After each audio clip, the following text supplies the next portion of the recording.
Hello, and welcome to the Hallway Wrestling Podcast, the premier Irish wrestling podcast based in Fir House, hosted by a couple of fucking little OTT loving brats. I am your host, the immaculate Kieran Brennan, your Hallway Wrestling Podcast champion, and still Hallway Wrestling Podcast champion.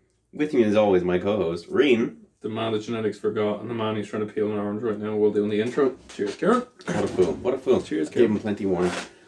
A much bigger week in wrestling. Huge because week. we got it's one of the episodes I like doing because you got a Raw, a SmackDown, an NXT Takeover, and a fucking regular NXT, and a fucking Survivor Series. Big four. It's pretty great. I'm buzzing to talk about this. We're probably going to skip Dynamite this week. We'll talk about it at the end if we have time.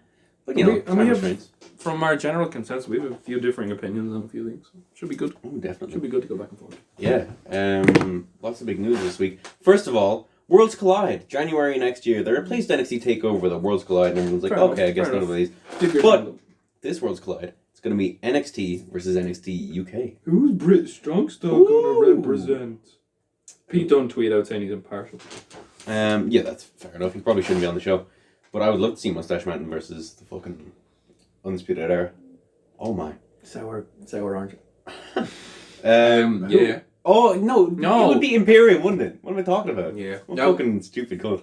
But just like... They should have won the Battle Royal, but we'll get on to it later. Matt Riddle Finn Balor versus Tyler Bate. Finn Balor versus Walter.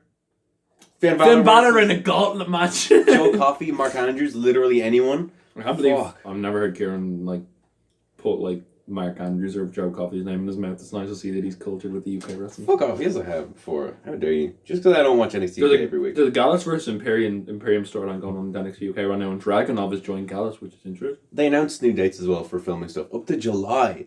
They film so much at once. They have up to Takeover film already. It's insane. Bit of drama after NXT Takeover, right? Oh yeah, no, Dana Brooke is courting Batista, by the way. Oh my god. Yeah, she talked about how big his dick was on Twitter, and now he's Batista's tweeting at Dana Brooke, ... sup, and then the eye emojis. She'd fucking do it. Yeah, sure. Money. I wouldn't blame her. No. Apparently he's a massive schlong. So, yeah. What can we say? She should ask Randy Orton. There's Orton. Oh yeah, Orton said, didn't he? It doesn't. No, Orton just likes dicks. Yeah. He likes his own dick. He is a dick. Oh, he's so funny.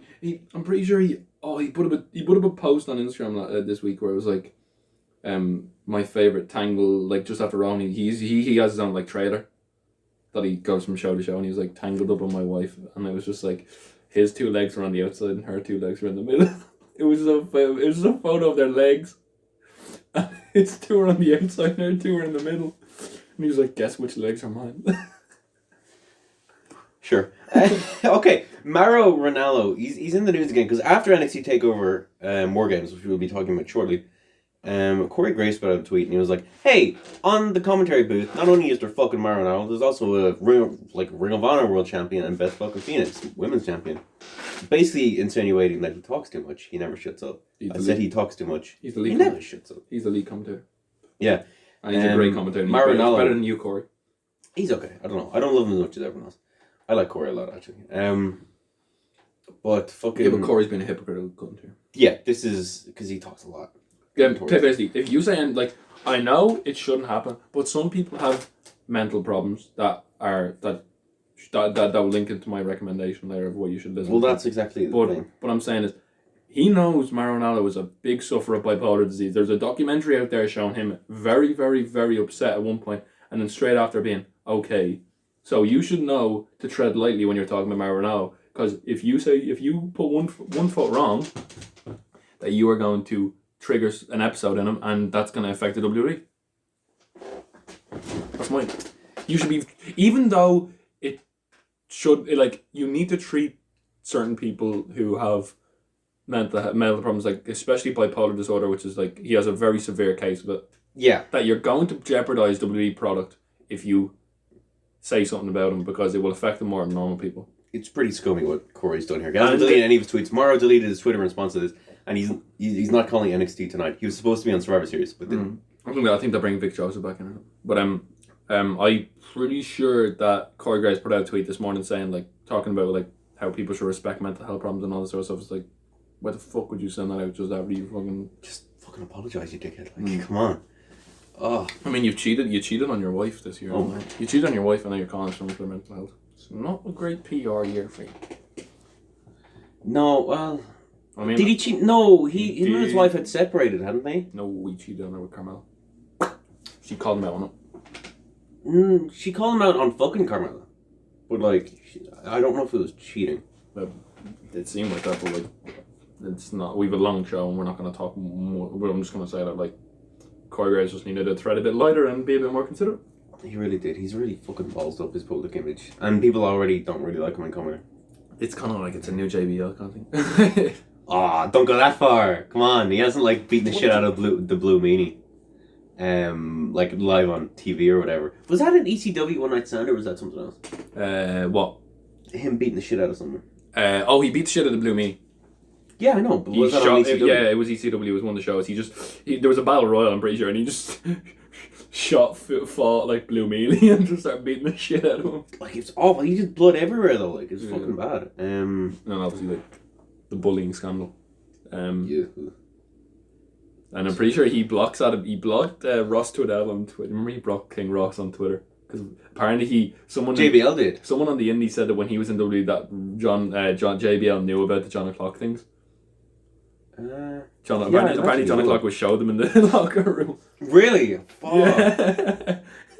That's but like apparently you remember that SmackDown in the UK where he got put beside, he got like nearly like behind them. Yeah. When like you saw him on camera like getting close to him behind the commentary desk. It was just... Becky Lynch, she is now the longest reigning women's champion. Right. Which is, woo! Very happy about that, I suppose. She's probably been the best women's champion? She swore on TV this week as well. What, did she say bitch? They always No, say bitch. she's... That's how you say bitch about We'll talk about it later, but when she beat up Shayna Baszler after the match, she was like, she said something like fucking something or something. Like, you fucking idiot. She did not say the F word. No, she said fucking idiot or something. She said something along the lines of that. I believe feckin' maybe, but not fucking. PW Insider has reported that WWE wants Stone Cold Steve Austin to interview CM Punk for the Broken Skull Sessions podcast. Have you watched the first one? I have. It's like 2 hours long. I've not had time. I want to get it. Well, did you see the clip that came on YouTube? Great. What? Where Mark Keller was like, when they had this egg backstage for like weeks before his debut. Yeah. And he was just like, there's a clip on YouTube where he's like, you know, they clip some of it and like preview it. He was just like, I've resorted to that. They're gonna call me Eggman. He was like, they're gonna call me Eggman. I was like, no. Oh. Yeah. Yeah. Yeah. Oh, Corey's apologised for his tweets on After the Bell. I didn't see this. Let's have a look at this.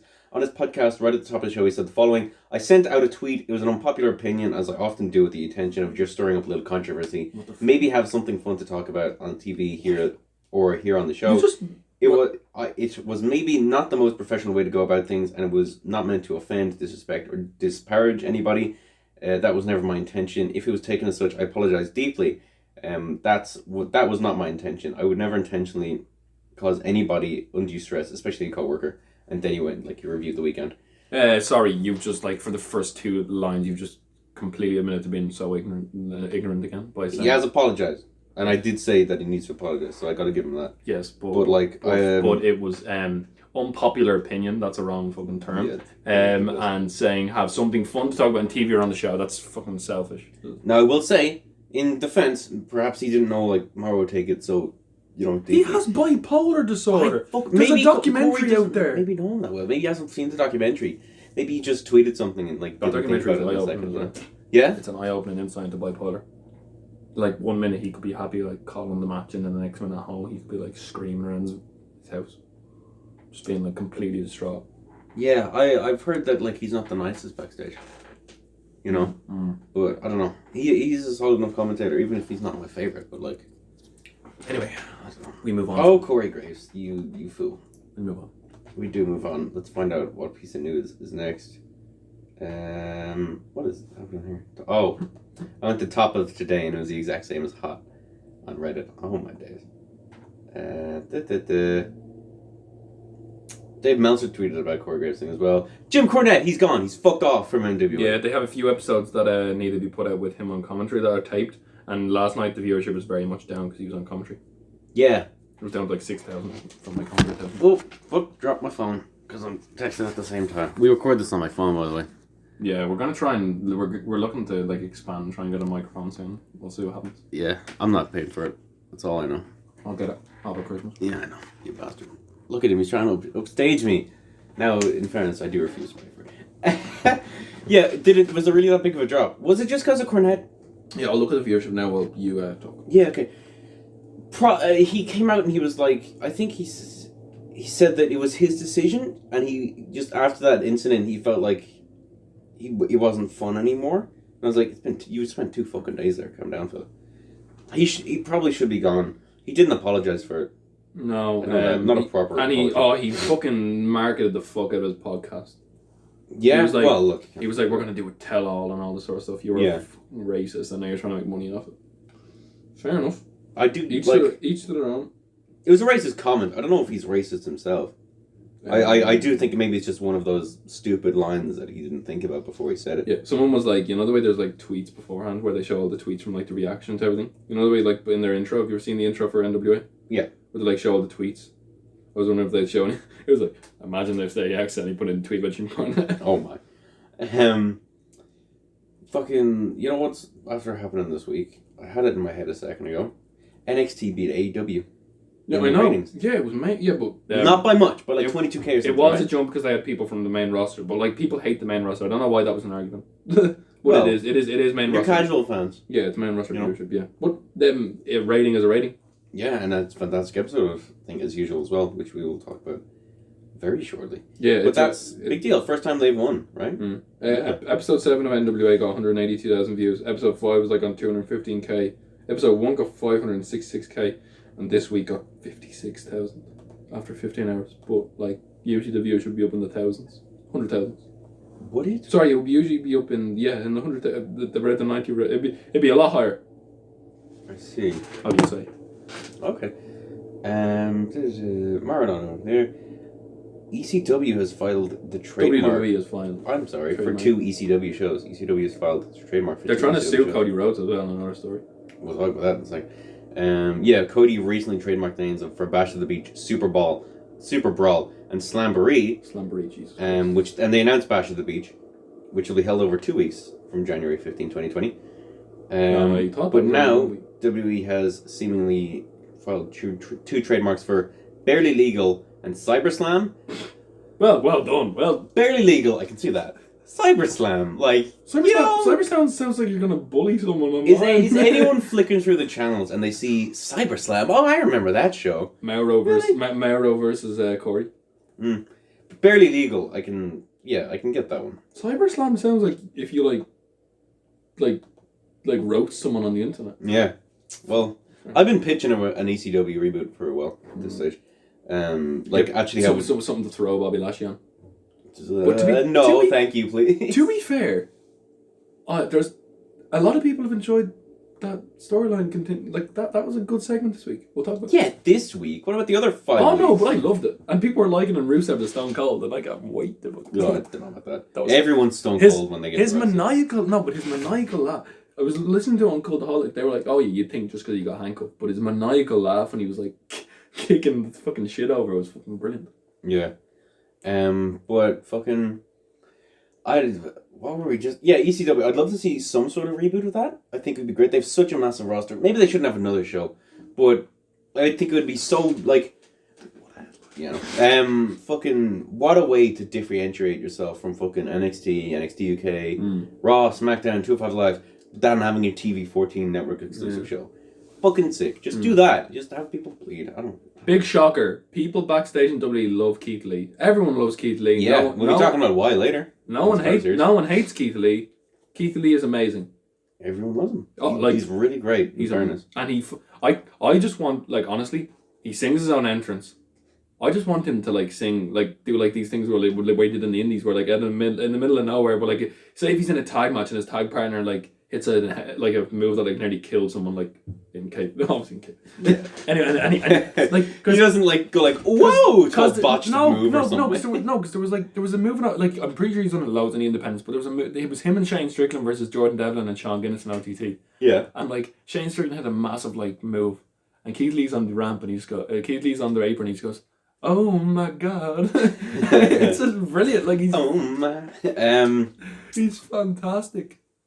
Tonight's Raw, well, the other night's Raw, opened with Seth Rollins, and there was CM Punk chants, naturally. And He said Rollins was just basically like, yeah, I asked him to be here, and he said no. He used Phil.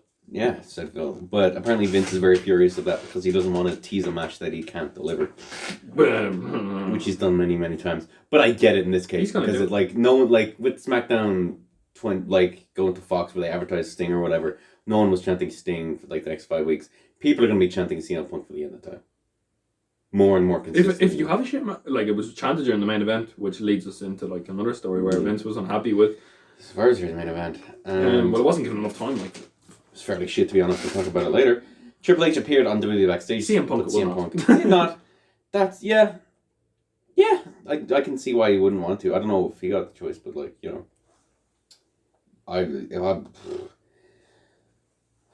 Apparently, he hasn't spoken to Triple H at all. Yeah, but he hasn't spoken to him since he came back. I don't know. I don't think he's spoken to many people, but yeah, I don't know. He hasn't spoken to Vince or Triple H, which is like. I love it. I love it a lot. David Starr discusses being politically active. Oh, yeah. That's just an interview. Yeah, it's just an interview. David Starr's interviews are good. So. 2-5 Live was cancelled last week. Again. Like just get rid of it. Get rid of it. Oh, but then you have like fucking 20 people. Like, no, but there's only 12 people on the 205 roster. Like, really? Just have the cruiser. Gotta be more than 12. Have the cruiserweight division just on the NXT, but under the division. Yeah. Britt Baker was shown on NXT Takeover WarGames just for a little bit every now and then. While her husband was murdered. Yeah. Like literally, someone died in the ring. And Triple H has just basically been like, "Oh, I feel kind of bad about this because she might get in trouble with AEW." Which, if she gets in trouble with that, fuck off. No one no one watching AEW who doesn't know what fucking NXT is. Tony Khan does not seem like the kind of person who would get angry about that. Yeah. Like, that would be so fucking silly. And they used Adam Cole in their promo package or whatever a while ago. Yep. So, hopefully she won't get in trouble. But it was a fairly nice response from Triple H, I thought. Mm-hmm. Man, I would love to see Britt Baker versus Charlotte. Yeah. She's not Ripley. She's not amazing. Yeah. Well, I'm pretty sure it's because of the people she's working with. Oh, yeah. No, I'm not... She did botch in that tag match of Fire with the Fallen, but everyone has them moments. Like, she got concussed. Yeah. It was... I don't know. There's a whole thing. Oh yeah, Will Ospreay. That's a good big news story. Go on. Will Ospreay announced on Twitter this week. He was like answering a question. He was like, "I'm coming back to Rev Pro in 2020." And then someone was like, Scotty Davis was like, "We still need to have our match," and he was like, "Yeah, I'm coming back to OTT." So he will be. Did not say, "Yeah, I'm coming back to OTT." No, he literally said. He said, "I want to see this." Look. There's the article. Hopefully they mention OTT in here. Okay. Tell me why. Sex pig. Ospreay, blah, blah, blah. Rev Pro. Yeah, he said he's going to be back from Rev Pro. And then basically, well, it's not set and said there, but he's like, yeah, we're going to have that match. We're getting Scotty Davis versus Will Ospreay at Scrapmania. I would not, expect that at all.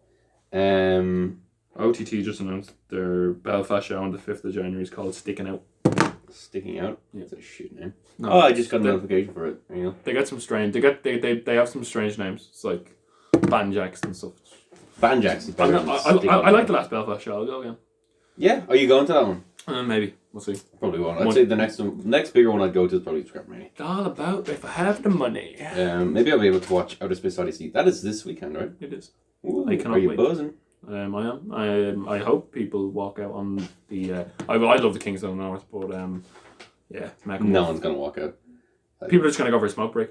I don't. That's what the rumor is, but shut up. It's not gonna happen. It's a whole other talk. I think we that's a lot of news. Yeah, fair bit of news. So let's just go on to. Oh yeah, WWE are trying to sue Cody Rhodes because he used Rhodes, but apparently the name was cleared. So. Well, it's his actual name, isn't it? Yeah. Yeah. How it shouldn't be it shouldn't be an issue. I'm pretty sure they trademarked Rhodes, but I'm pretty sure he couldn't use it for a while. Yeah, because he was Cody for ages. Bro, MJF and Jericho was so beautiful. It was Brandy Rhodes and Cody or something. It was so funny where they're just like, we all know who the problem is. Cody Rhodes.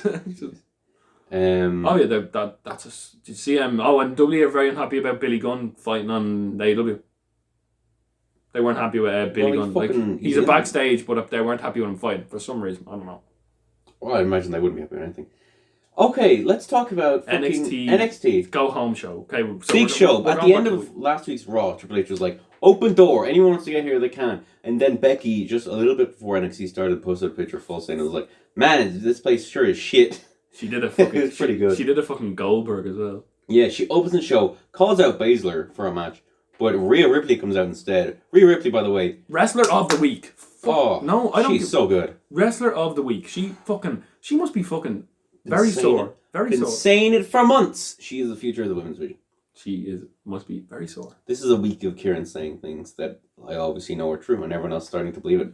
I.e., people like Seth Rollins again. I'm pretty sure it wasn't. I never turned on Rollins. It wasn't an unpopular opinion. It wasn't a unique opinion, Kieran. Everyone said it. I do. No, I said it first.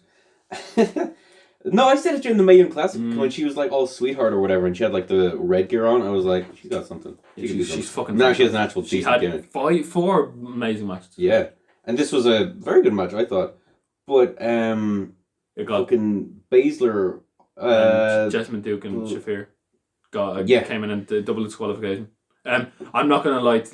This is a very popular opinion. Duke and Shafir without the smoke and mirrors and this fucking like alliance with Baszler are just very green and very bad. Yeah, there was a lot of hype around them that they were really good, that they were like better than Ronda and shit, but like it doesn't seem that way. No, not yet. No, we'll give them time. Yeah, but then Lynch and Ripley fought them off and like won or whatever. Yay, NXT. But we're still gonna kill you.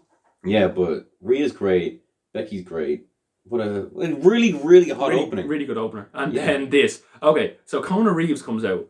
And he's about to come. He's going to have a match with Riddle. He's about to face Matt Riddle, but then all of a sudden Ricochet just flies out and flattens him. Poor Conor Reeves is just not getting a rub of the green. Well, he was on NXT UK. It was fucking hilarious. We got Matt Riddle versus fucking Ricochet. I don't give a shit, Yeah. And then Cesaro wearing the only SmackDown hat in existence. Yeah. And Shinsuke Nakamura, of course. They came out. Yeah. And there's a distraction. Oh, Nakamura was wearing some there's sweet, a 1, 2, 3. like baggy jeans. It was funny. He's wearing like these baggy jeans. Nakamura was. They're like these like jeans, but like they're like really baggy. He looked like someone from like the streets of New York, but he's like the streets of New York. I don't know. You mean from the 90s? There's some but it was like I don't know how to explain it. But parachute pants, like kind of like but like in like jean hammer time pants material. Yeah, but in jean material. It's fucking weird. The streets of New York. You're an idiot. But there's just loads of different like cultures and like listen, my fucking. Oh my god. Yeah, he's Chinese, he's from the streets of New York. Well, Kieran just made the biggest mistake here, because he's actually Japanese. I was making reference to Chinatown, idiot. I was talking about Nakamura. Kieran is racist confirmed. Anyway, we're not going to go, me and Kieran are not going to wage war on each other anymore. I was talking about Chinatown. Anyway. I was just giving an example of a culture in New York. Ricochet did a crossbody that went about 40 feet over the barricades on top of Cesaro. Strong comes out, he attacks Nakamura as well, because they're going to have a big old match. Yeah. And then Riddle fucking kicks Strong out of the ring and fights off a sneak attack by Sneaky Demon Finn Balor. He's not Demon though, he's just regular. He's Prince! Can't wait. The Princess. And his fucking style. We're going to talk about it in a while. We keep trying to like jump out. Anyway. But like fucking be match it's up there for match of the week, this is. It's probably this is tag team wrestling at its fucking finest. Bobby Fish and Kyle O'Reilly versus the Revival. See, what I love about this is you have the Revival who have amazing tag team psychology, which is so hard to find nowadays. They adapt their style to any tag team they face. And then you had Bobby Fish and Kyle O'Reilly, who are also amazing at psychology. Kyle O'Reilly, facial expressions, charisma, and ability, and just selling. What are the 3 fundamentals of wrestling? You see when he was doing he does the guitar thing and he does he did the jump. Oh yeah, he did a split-legged jump. No, what were the Trinity Brawl fundamentals? There was charisma, wrestling fundamentals, and strength. He has all of them. He's all of them. Oh, he's perfect. Oh, he's brilliant. I love Kyle O'Reilly. Yeah. I love Kyle O'Reilly. Everyone watched Trinity Brawl. Oh, guess what? Dublin or not? How angry you weren't an OTT fan a year before you were, because guess what match happened at Tivoli a year before it closed? Tell me. Kyle O'Reilly versus Matt Riddle. Ooh. Happened in Tivoli. Oh! And they had Matt Riddle against Keith Lee. We might get it. We did get that, didn't we? No. They had Keith Lee versus Speedball Mike Bailey. It was some of the matches they had.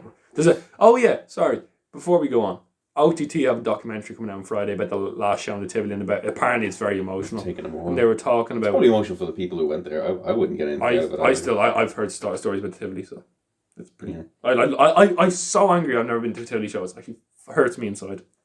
I don't know. Yeah, it seems like it'd be a decent venue. It's gonna be a good documentary. But I like the National Stadium. Of all the OTT shows, the National Stadium is the best venue I've seen. This new venue had a great atmosphere. The one that we're going the KRSC. It seemed okay. It's just a fucking gym. Like I didn't see anything special about it. But the noise was kept in. It was nice. They had a stage kind of thing that was akin to the Tivoli. Yeah, but they didn't fucking use it. But so what's the point? They had people. No, they did. They had people sitting up there. Yeah, but they might use it soon. But like they weren't just gonna like use it like straight off the bat. You're like, oh, there's a balcony. Someone's gonna jump off of it. No, but if there's the right storyline for it, like Speedball's definitely gonna jump off it. It's not a storyline. You mean person? Yeah, the right person in the right like situation. Speedball's definitely fucking jumping off it. But like, I don't know. Just use it for fucking entrances. I say it's big old round. Anyway, fantastic match, and not obviously, but Undisputed Era won this. Building them up for our series. I love that. The high low was a fucking great finisher. Oh yeah, fantastic match all around. I gotta say. And they built up to their match, which was on the kickoff. It was moved to kickoff. It gave it time. It was solid. It was a great match. Oh, it was a good match. Yeah, it was one of the better ones on the card, I thought. Then we had Kaylee Ray versus Dakota Kai. Oh, everyone knows a bit of Dakota Kai, I feel. Isn't she such a lovely person? You could never hate Dakota Kai, I'd say. No. You know? No. There's no situation where I could ever imagine me viciously booing her out. Her and Tegan Knox, oh, so cute together. Team kick. Yeah, I love them. Best mates forever. Alright. Anyway, Kaylee Ray attempted to brutalize and dominate Dakota Kai, but the captain of Team Kick refused to be a punching bag. Whoever writes these Can we just talk about this as if it's our own opinion and like you're reading it off a screen? No, whoever writes these are so shit. Like, right, let's talk about her. Like it was a solid match that built up to what WarGames was going to be. Yeah, Kaylee Ray defeated good. Kaylee Ray is fantastic. This thing fucking triggers me. I don't like her accent. In her entrance, she's Scottish. When she goes to this, what the fuck is that? It's like the Titus Worldwide thing. It's so stupid. It's not a heel thing. Then afterwards, Team SmackDown comes out, and then Team Raw also comes out. Nikki Cross fought everyone off with a bin lid because she's crazy. Yeah, she's not as crazy as she used to be when she's in NXT though. When she was in. Man, fucking imagine getting to go to one of these fucking shows in Full Sail. Man in the Everton shirt's very lucky. And you get to see all these fellas that you like. Fucking man, what? Who? Do you know the guy in the Everton football shirt who's at every single show in the front row? I wonder is there anyone who's been there since the first game? The Everton show, the Everton shirt guy. He's a fucking. Oh, you've seen him. If you look, he's in the front row every time. Anyway, this was another tag match. I think I wear the same jacket to every OTT show. Yeah, you do. The basketball one. Not basketball. It's American football. Oh, sorry. Because I'm a jock, you know. It's a shit sport. Anyway, it's fairly shit. Yeah. The Viking Raiders versus the Forgotten Sons. I'm not the biggest fan of the Forgotten Sons. This was just alright. No, but they're four beefy guys battering each other. Vince probably loved it. I'd say he didn't have a hand in it. Beef. He's not a demon like. He probably is. Viking Raiders won, of course. I didn't really need this match. I don't really like the Viking Raiders.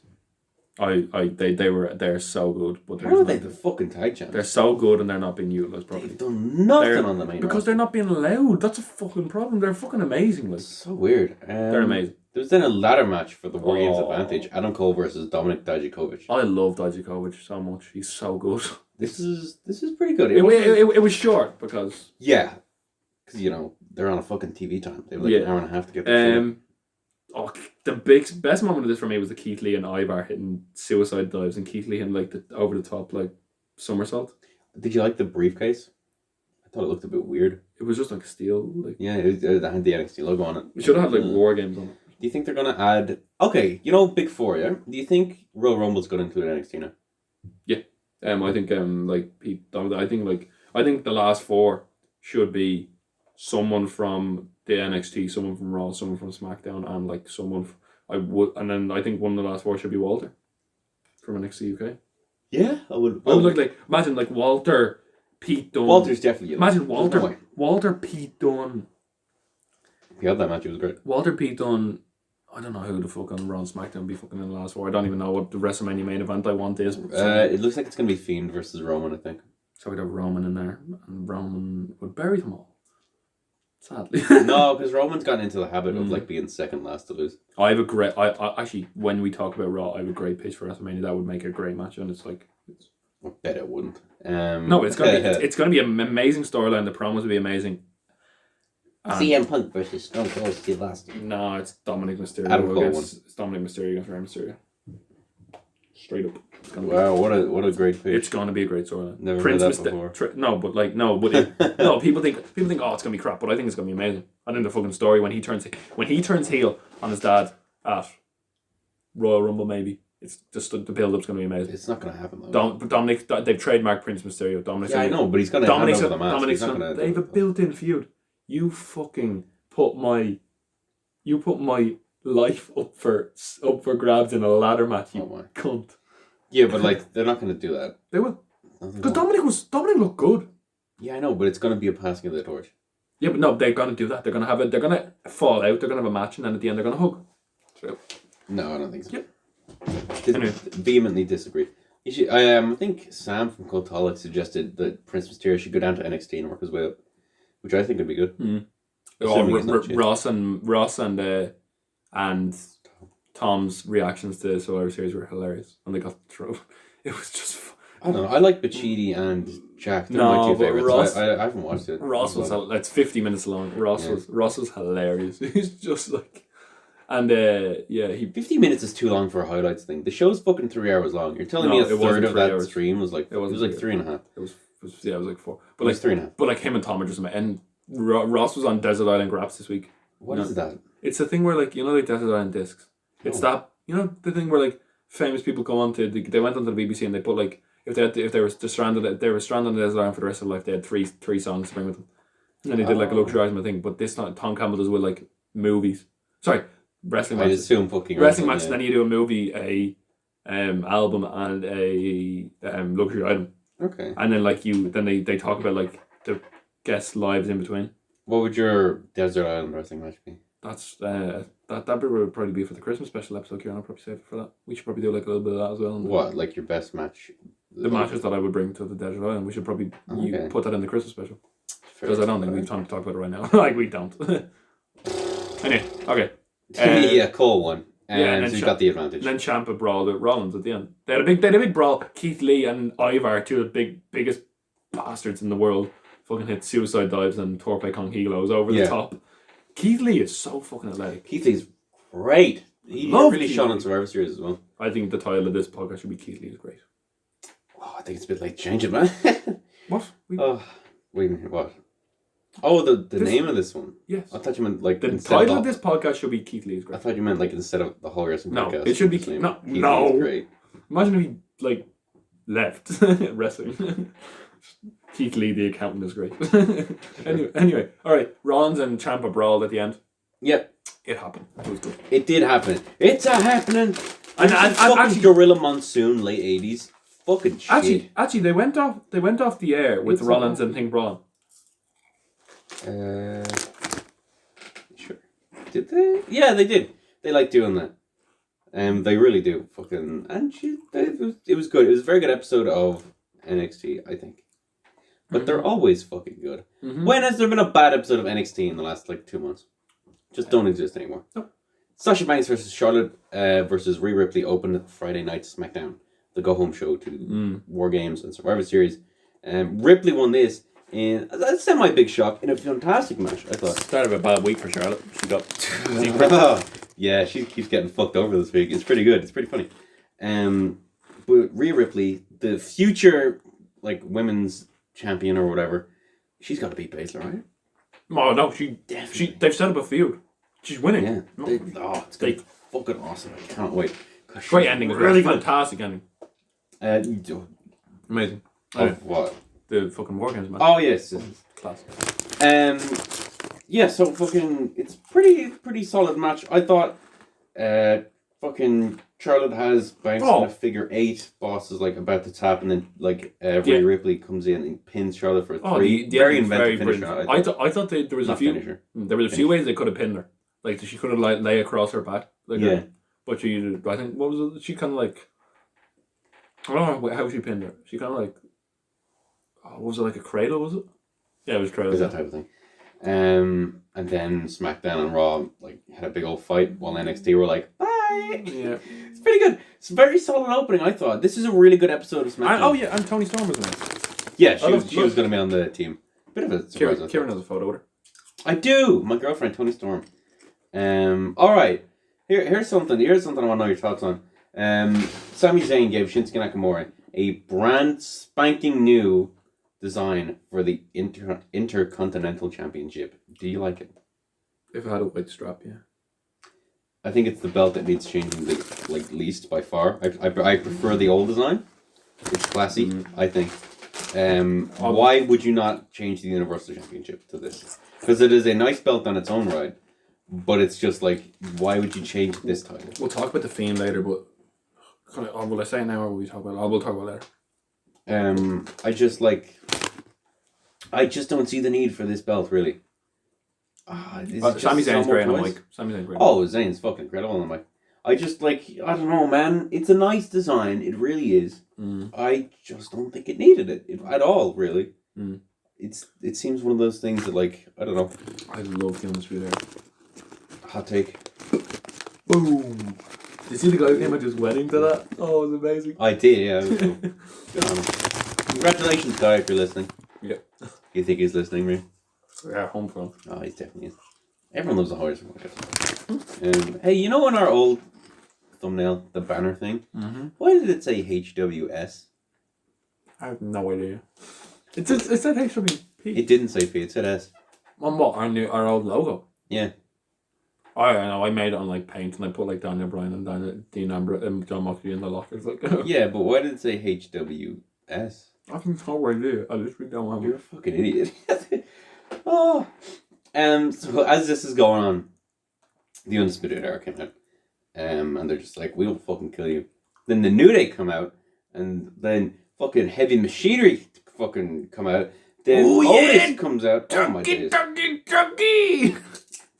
To see you wearing a belly top, it's brilliant. Yeah. To see him on the bump this week, you know the way he has like an obsession with Mandy Rose? Yeah. She was on the bump and he came on via Skype. It was brilliant. It was like, oh, Mandy! Mandy the Peach! Oh, jeez. The Undisputed Era won this match. It was solid enough, I thought. Then afterwards, AJ Styles attacked Roderick Strong as they're like heading to the back. And then there's a fucking... Like, Sami Zayn is like a steel chair. And Nakamura gets away. And then the OC like cut like a very quick promo just being like, man, we don't get treated very well. And after Raw, I would agree with that. Who? The OC. Oh, yeah, that's not great. Pretty disastrous.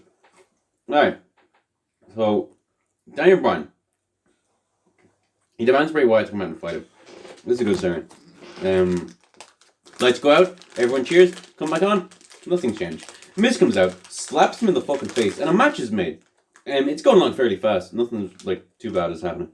Then Daniel Bryan, like, he's about to do the yes hand for the first time on televised telly. He's done it before. He's done it on live shows. I was there at his first one in over a year. Fuck off. I'm a lucky man.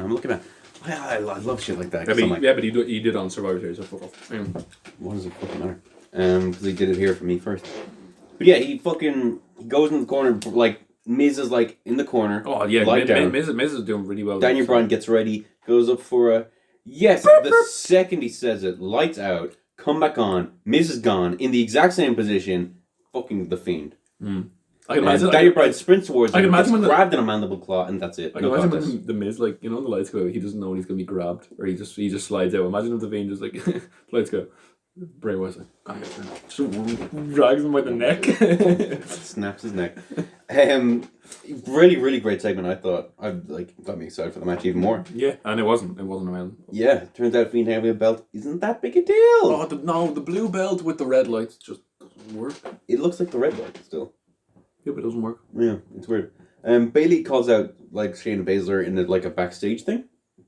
And then fucking Baszler comes out and goes into the ring, make her own little call out. And then from behind, Bayley comes in, attacks him, and then there's a whole like big fight happening. Bayley gets the better of her, basically. It was nothing crazy. It was just kind of like a bit of a planting the seeds. Yeah. They've really done well to like make these shows not seem like too much when they've got so much going on. To be fair play WWE for booking us somewhat well.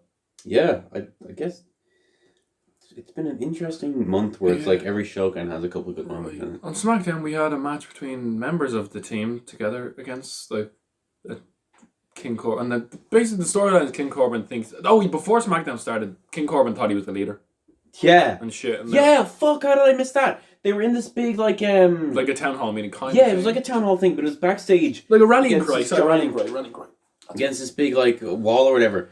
And it was fucking Corbin's, like, trying to talk to everyone and, like, rally him up or whatever. But then Reigns just comes in and everyone's immediately silent because they were talking over Corbin. Because, you know, respect Roman Reigns. Locker room leader. It's like, Corbin, you're a bitch. Basically, yeah. And so basically it's Reigns, Ali, and Shorty G against King Corbin, Ziggler, and Rude. Yeah. The mid-card of evil continues. Every time. But here, okay, this is fucking sick because it's a shit match, yeah. Of course it is. But after the match, after like Baron Corbin wins, Seth Rollins comes like, fucking from the crowd, almost Shield style. You just see these like three guys in like red shirts or whatever, and it's Seth Rollins and he comes down, and there's just fucking like at least 10 Raw guys that come down and have this big old fight. Braun Strowman then comes out with their team of SmackDown to like even the odds or whatever and attack him. Yeah, he does this like circle thing. I like it. But then we cut and we see that same wall that we saw earlier that I just mentioned, except it's fucking NXT all walking down, and in the middle, WCW style, in the middle, Triple H, Shawn Michaels, and Leo Rush riding a fucking Jeep. And fucking Road Dogg. Yeah, Road Dogg looking very grizzly as well. Road Dogg looking grey. It's pretty fucking insane, I have to say. It was actually really cool to see. Different. And then just big brawl, and you know, the ending was Braun Strowman and Keith Lee fighting. See, they had a dark segment with Baron Corbin where they were like, "We're going to let you join DX." Did you see the dark segment? Yeah. And he was like, "I'm going to join." I'm going to join. And they're like, really? And they were like, and then they just beat the shit out of him. It's just like, we're going to let you join DX. Really? And then, no. And they were like, for benefit, and then they were like, and then Triple H was like, for benefit of, sorry, what was it? And what's that? Sorry, that's not right. He was like, this is so embarrassing for the millions watching around the world, and Triple H just cuts him off and goes, well, this is like, we're going off the air. So people are watching this like 2 seconds afterwards because they uploaded to the YouTube channel quick enough. They'll upload it like.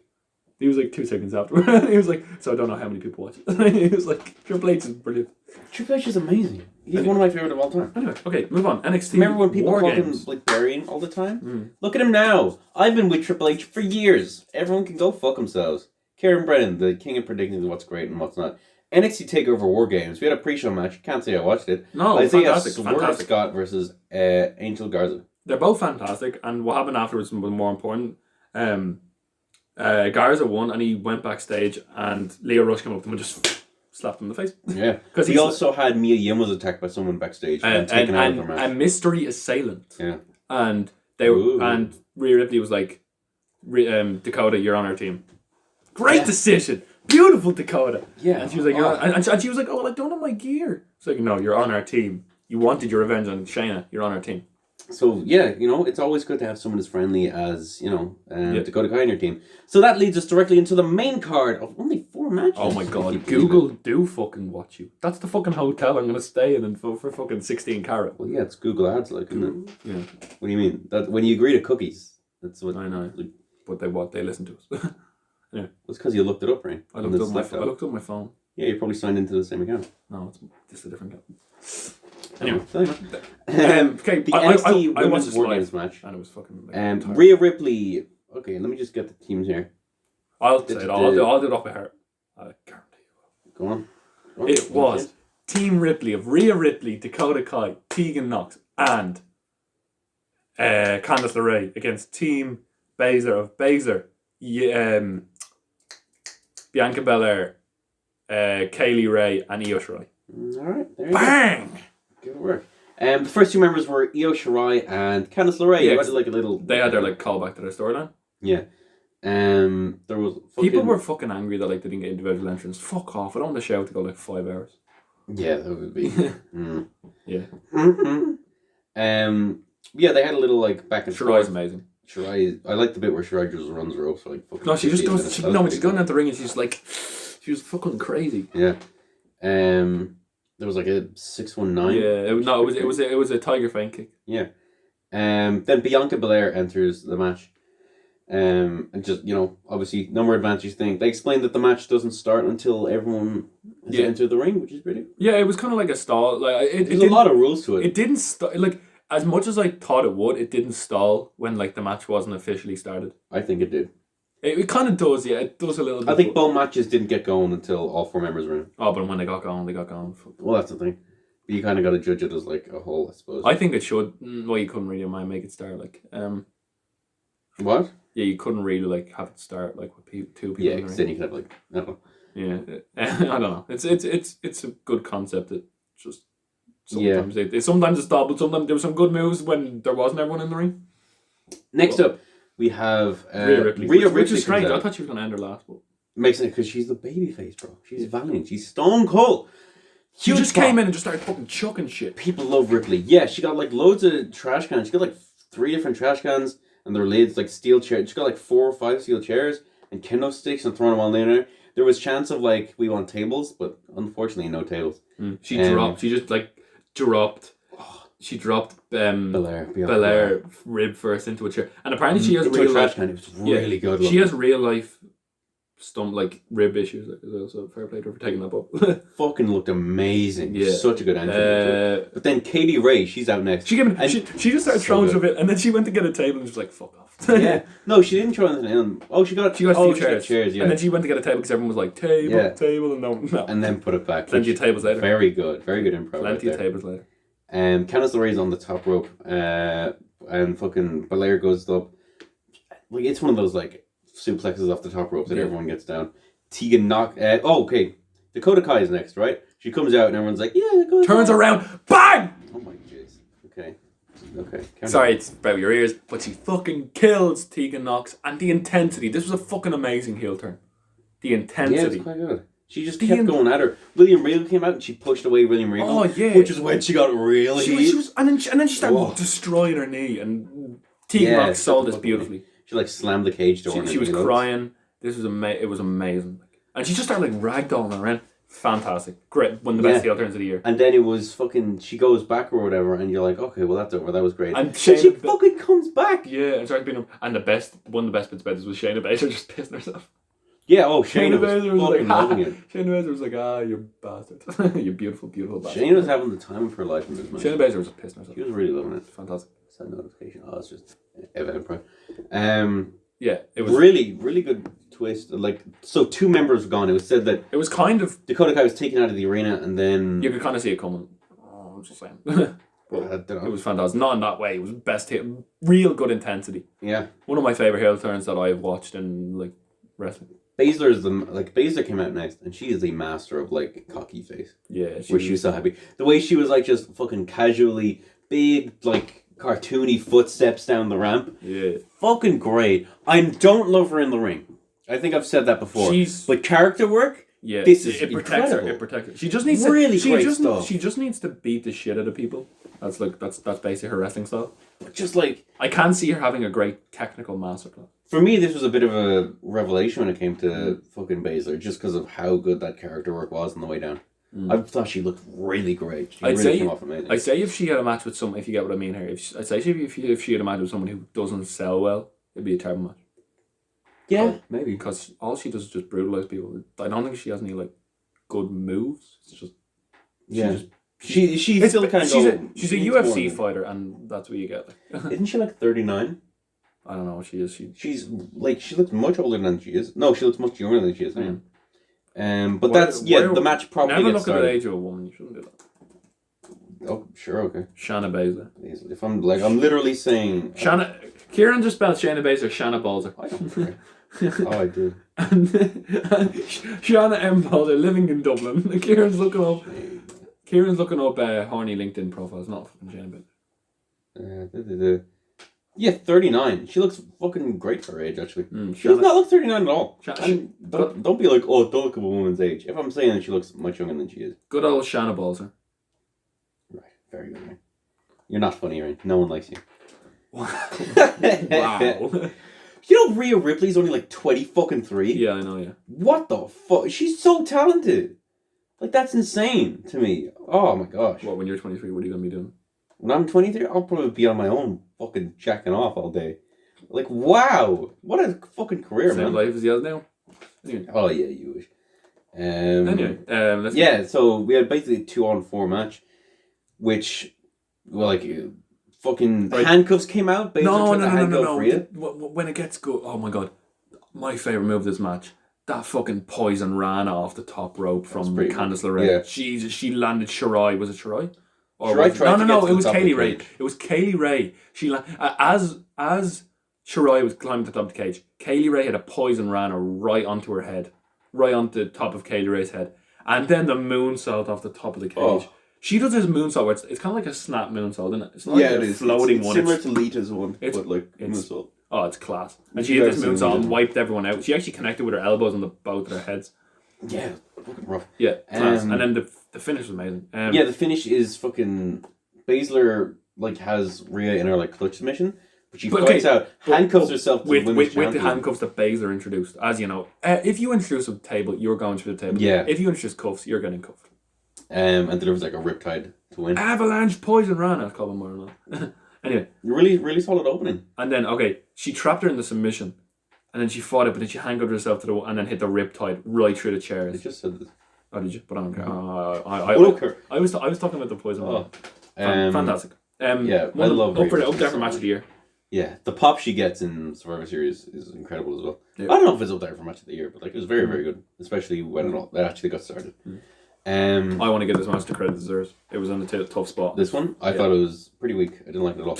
I just completely disagree with you. Number one contendership match: Pete Dunne versus Damian Priest versus Killian Dane. Maybe like the last 5 minutes. Let me explain. Okay, triple threat match.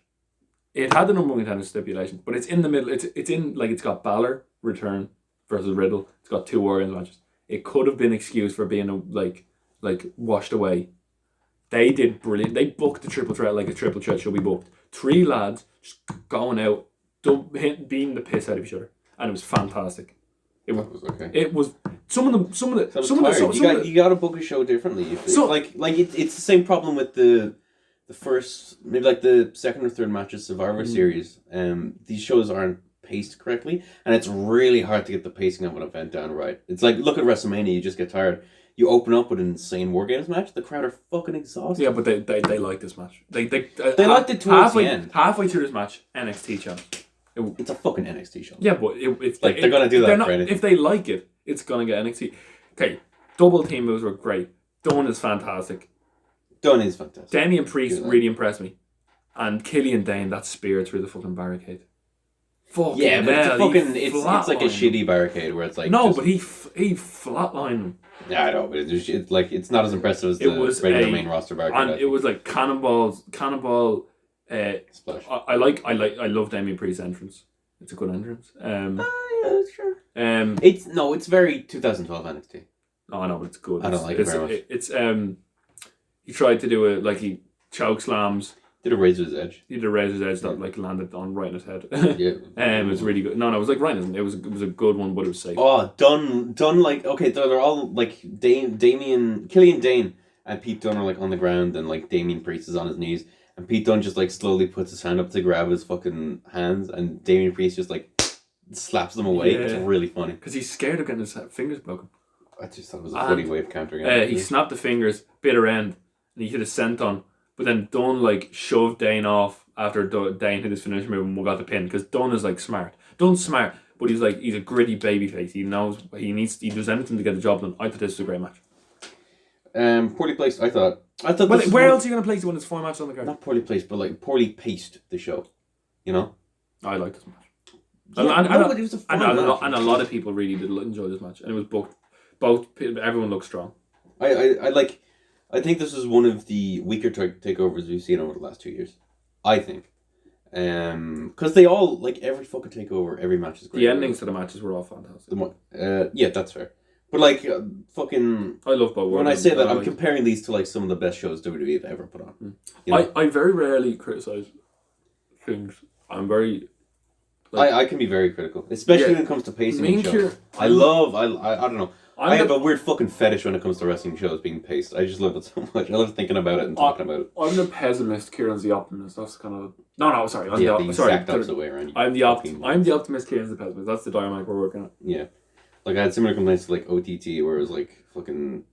They had that Gorillas of Destiny versus Kings of the North match, and it's just, like, no one cared because everyone was just so tired.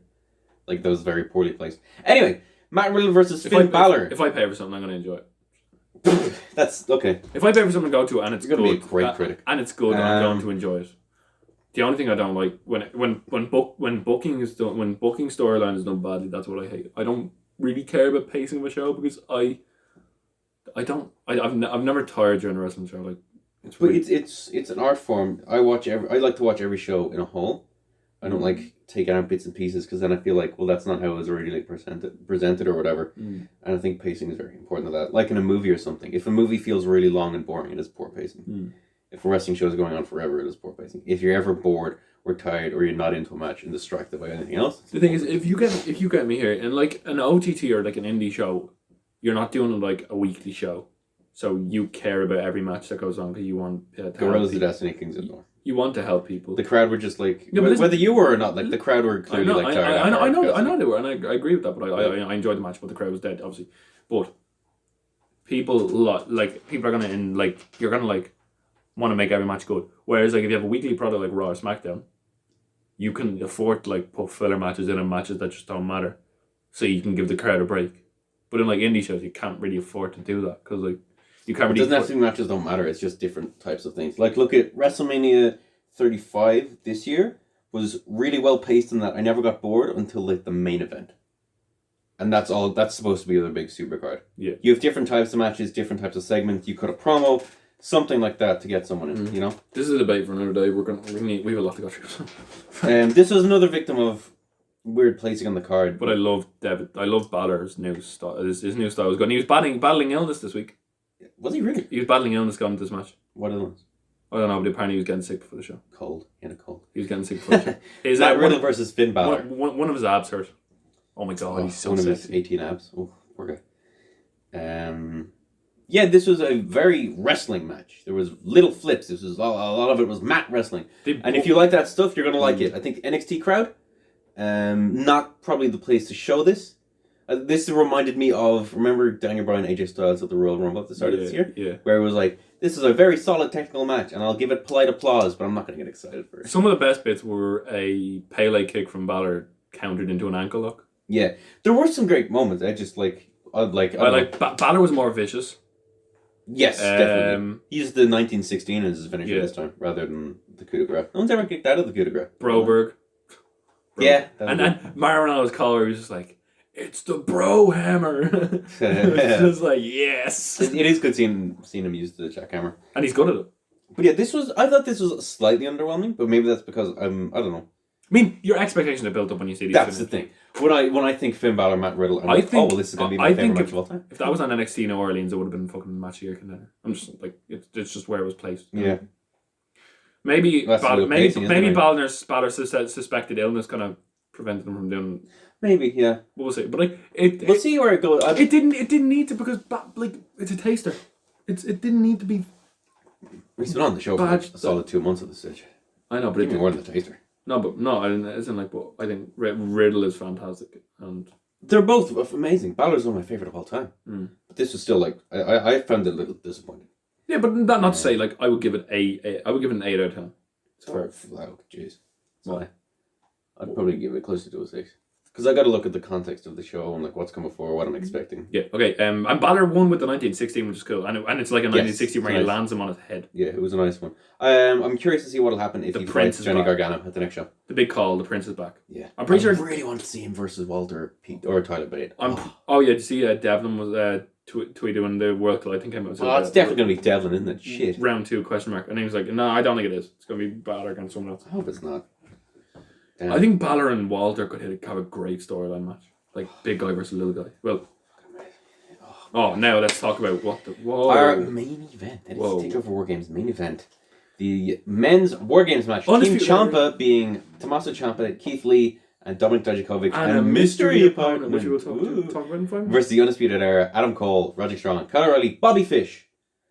Also known as a fun fact, Bobby Fish and Kyle O'Reilly were called Red Dragon. Yeah, and I like that tag. I like that tag name. Yeah. And they won the IWGP tag champs in Japan, and they were the Ring of Honor tag champs. And Kyle O'Reilly and Roderick Strong were both Ring of Honor world champion. Yeah. They are a fucking team of class independent wrestlers turned WWE best faction in the last 10 years. Ciampa is first in the ring, joined by Roderick Strong. Yeah, and Strong took the crutch, and he was just like... Yeah, immediately. Yeet! And I thought I was going to hit someone with a crowd. He fucking yeeted that thing out. He got rid of it, and I was like, oh, okay, that's fair enough. But next is fucking Kyle O'Reilly. He comes in. Backbreaker, Messiah the backbreaker, Ciampa goes for... Who went for their finisher move early? Someone went... Was it Dijakovic? No. Ciampa went for a finish move. What's that move called? Fallen Angel for Christopher Daniels. Okay. Fairy Tale Ending. You remember Fairy Tale Ending quite early. Yeah. Dominic comes in next, and they're just it's happening, isn't it? Like I said, neither of these matches. No. Matches O'Reilly came in first. Yeah, no, I said O'Reilly. Oh, did you? Okay, and then they just like double teamed. Yep, fairly standard. Dominic comes in. Have a bit of his match. He's very tall, 6'7" or something. O'Reilly sprints down to the ring as well. I just want to point that out. Like O'Reilly, like he's just good because he's great. His psychology is fantastic. Yeah. Dijakovic is just Dijakovic should not be able to do some of the things he does. Same for Keith Lee. Fuck. Like what? No, but like when you see a guy who's like north of 300 pounds fucking doing a flip, like you're like, what am I doing with my life? Yeah. Bobby Fish. Next enter. Oh yeah. Look, like kicks it's and happening. It's happening. The Undisputed Era suit this match down to the ground because they're strategic and they're like. Yes, that's one thing I did notice in this more than a lot of other matches. Like they very clearly are just a really, really solid tag team. Yeah, they really get it. Keith Lee is next. The thing is, like, if you pair like any members of Undisputed Era in a tag team, they could work brilliantly together. That's the thing. Like you wouldn't say that for some factions. You'd be like, I don't want to see Walter and. I'm really worried as to what happens when they break up, though. The only one I can see actually probably succeeding on his own might be Adam Cole. Oh no, Kyle O'Reilly was a Ring of Honor world champion. He fought it. So were a lot of people. So was Samoa Joe. He hasn't done much. Yeah, but you're talking in terms of like Vince's eyes. Yeah. Yeah. Oh, dude, anyone in the NXT roster could be massive. Like they could all be like IWGP champions or whatever. These guys could be like the new Day. They're not gonna break them up, I don't think. Oh no, they were teasing Roddy fucking breaking up with them for ages. That's gonna happen. It's gonna be a long time. It's inevitable. I am inevitable. What was that from again? Avengers Endgame. Oh yeah. Adam Cole enters the match, and this is the best part of the the pre-match. Cole comes up the ramp, doesn't he? And Ciampa just fucking yeets him out of the ring through a table. No, it was. Yeah, he does. It was Cole gets a table. Yeah. Then he gets another table and another. He got like 7 tables. Did you see the thing where like Cole was getting on the table, but one of them? Oh yeah, he leaned one against the barricade. And Ciampa came out like fuck you. Immediately fucking throws Cole through a table, which is pretty cool. And how long did Cole sell it for? Because I fell asleep. Not too long. You felt what though? I was up before him. But then I kept. I saw you tweeting about how great the show was and you fell asleep. No, but that's what I'm talking about pacing. You know? I watched it after, but like no, that's just because it was 4:00 in the morning, and I was lying on my back. Pussy boy hours. No, but then I watched it again. I watched it all the way through again. But he didn't stay down for too long. No, it was a lot of rings were set up, and then the match seems to be officially beginning or whatever. But then we get that like final 10-second thing. Everyone counts down. No one comes out, and then Undisputed Era are like, oh, wait, no, they got no one. Before this, then it was Adam Cole's face when this hit. Oh. Crowd loses their fucking mind. Old Titantron, his old t-shirt. Yeah. Fucking class. And it was old Kevin Owens. It was old Kevin Owens. And it was old Kevin Owens. Yeah. See, when he was like heavy breathing and like, I haven't seen this fire in him for a long time. And he came in and just battering people. Cannonball. Fucking great. The fucking pop. Insane. One of the biggest pops of the year. What could be bigger? Oh. I don't know. Like, the return of CM Punk, probably. Yeah, to all 3 people in that room. What? No. Like, when he does return. Oh, okay. I meant this year, what has been bigger, like? Yeah, but like, oh my god, it was fucking like... And they kept... That fucking Swanton bomb that he hit. Oh my god, that was... Dijakovic is like springboard. Oh yeah, Dijakovic with the springboard moonsault. Let's not forget about that. So this is where the match really kicked off. Oh, for and me, they like, started beating the shit out of each other. just like incredible spots. Like All right, okay. Owens doing like pop-up power bombs immediately when he gets in the ring. Yeah, some of my favorite, one of my favorite moves, and he landed him right in his neck. Like one of my favorite moves, is like I'm pretty sure that I don't know if you remember this, but O'Reilly's between the two ropes, and Takeover just punching him. O'Reilly's just bouncing over and over and over again. Fucking great. Kyle O'Reilly, I love him. I can't believe how many times Kyle O'Reilly and Keith Lee are amazing as the new titles. Yeah, and then so we're building towards the finish now. Oh, wait, no. Go on if you want to say something before we build towards the finish. I think this is towards the finish. One of the most talking about cringy spots. Yeah, where are we? I'm talking like all the tables are set up. Tommaso Ciampa and Adam Cole slowly start going to the top of the cage. Before this happens. Before this, go on.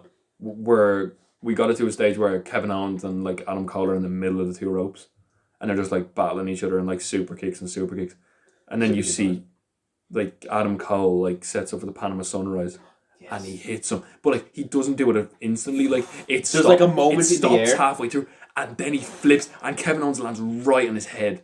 Like, it's like time stops for a second because he finishes because he's a bigger man. Like he's not as big as like Ricochet would flip easy, but Owens is like 200. No, because I think what happened? It's the guy taking the move who does this move. Kayfabe wise, what happened was, it was supposed to be like Cole was lifting him up or something, and then it was like it was like they were reversing a pedigree, and he was going to like push the other guy over, but midway during that push, it got reversed again into a Panama Sunrise. And it hit him, which is also a Canadian story. Fuck, it was amazing. Yeah. Landed like you could see he landed on his head. Like the hardest part of the ring. What? It was fucking steel. Yeah, I know. It was the hardest part of the ring. The hardest part of the WarGames ring. Yeah. And then we built to our finish. Like, I'll let Kieran take it. Cole and Tommaso Ciampa start slowly fighting up the cage. We forget about them for a bit. Yeah, and fucking Dominic there's like fucking I'd say 4 tables set up. Yeah, I'd say when the camera's not on them, they're just like, what the fuck are we doing, man? What are we doing? What are we doing? Do you really want to do this? Dominic chokeslam Strong through a table. There's another chokeslam that gets countered by O'Reilly's triangle choke, but Dominic powers out of it and smashes O'Reilly through a table. Owens hits a frog splash through a table. Back onto it, places them on a table, and then Owens goes through with a fucking big old power bomb. Pan back up to the top of the cage. No, not quite, because fucking Keith Lee pushed Fish through yet another table and more hits, and then we go back up to the cage. They're both standing there. There's 2 tables down below. Fucking Ciampa gets Cole, gives an air raid crash through 2 tables. When I said air raid crash in like an OTT group show with the guys that like on me at the shows, they were like, "It's Finley. It's Finley's move called Emerald Fusion." So don't be cultured. But air raid crash. Yeah, Fit Finley is the definition of culture. I don't know how Adam Cole didn't break his neck, and the way he landed his arm, I'm amazed he didn't break his arm. Ciampa, yeah. Ciampa should have broken his arm. Ciampa should have and then they pan to Britt Baker, and she's like, oh no. 1, 2, 3, and it's over. I don't think they've won a fucking WarGames match yet on this bit there. They didn't win. No, they did. They won one. They won one and lost 2. Okay. But that fucking air raid crash, and you could see like he just bounced off the canvas and it so left his body. And then they got up, and did you see the backstage promo afterwards? No. Where Kevin Owens was like swearing. He was just like, no, you just. Oh, we saw that. Yeah. No, he was like, it's fucking amazing, and he's like, you can't swear. And he was like, but Ciampa said that because when he came out, he was like, I'm fucking ready or some shit. But like they were Kevin Owens was just like, I'm so happy. Yeah. I'm just delighted to be back. It's fantastic. And then he assured people that he would be on Team Raw. Which is confirmed. He's not on SmackDown. Unless he shows up tonight. NXT, sorry. Unless he shows up tonight.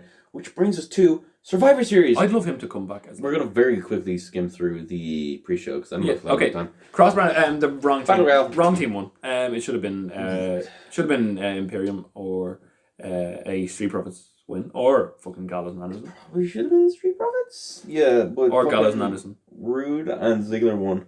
Yeah. Yay. I'd love. Who cares? Or the Revival. Fuck me. They're in the Revival. Fuck me. They're in the.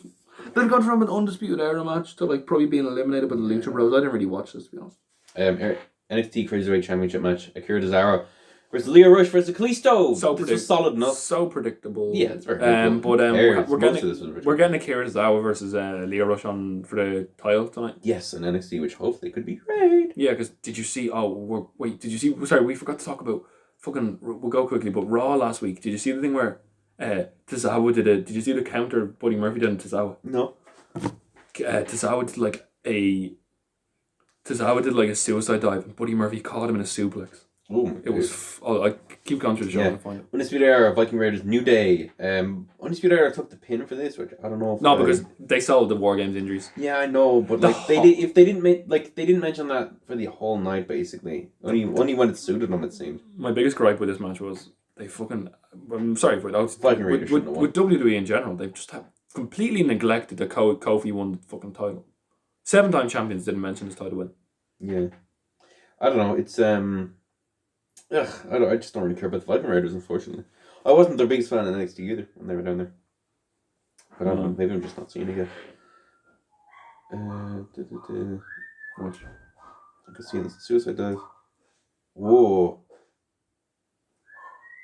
Whoa. Pretty That's sick. good. Everyone go watch that. Who sent you that? What? Who sent you that? I was in just now the group chat that we like the guy that bought me the tickets for OTT. Robbie, shout out. There you go. Thank you, Robbie. Because of you, we'll be able to talk about Outer Space Odyssey next week. No, I'm paying him for this. Like he didn't. I'm not poor. Everyone. I don't know. We're pretty poor.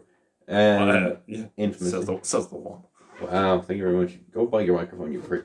Actually, maybe we won't talk about it because I might try and watch that on OTT on demand when that happens. Yep, we might we're gonna have like an OTT kind of year in review show for Christmas. But we're gonna record a lot of stuff. We hope 2 episodes. And I might have a guest interview coming up. So we'll see. Yeah, that'd be cool. So the traditional women's Survivor Series match. Okay, here are the teams. Bit of a clusterfuck. SmackDown: Lacey Evans, Carmella, Sasha Banks, Nikki Cross, Dana Brooke. NXT: Rhea Ripley, Toni Storm, Candice LeRae, Bianca Belair, Io Shirai. Are you fucking? Have you like? Oh, did you say NXT? Yeah. Okay. Just said NXT. Okay, sorry. I literally. You're saying all together. I'm like, are they one? Yeah. Raw, Charlotte, Asuka, Sarah Logan, Kairi Sane, Natalya. No idea why the fuck Sarah Logan's in there, but one of these teams is not like the other. Asuka, it's good. Asuka's war paint is brilliant. Oh, she looks great. Yeah, I love her. And she fucked up Charlotte twice this week. Oh yes, she did. This was solid enough. This was good actually. I thought, especially towards the ending. I thought it said on that review only Lorcan hit it. Northern Lights. Yeah. Cross was fairly fast eliminated. Logan got eliminated. Carmella, Sane. Here's where it gets decent. Raw broke down. Flair is basically like Charlotte's like fucking get out of here, Asuka, you prick, and like pushes her a little, and all of a sudden green mist to her face. The biggest green mist I've ever seen. It was like all after over. Like a second or it was like on her legs. It was even more on Raw, man.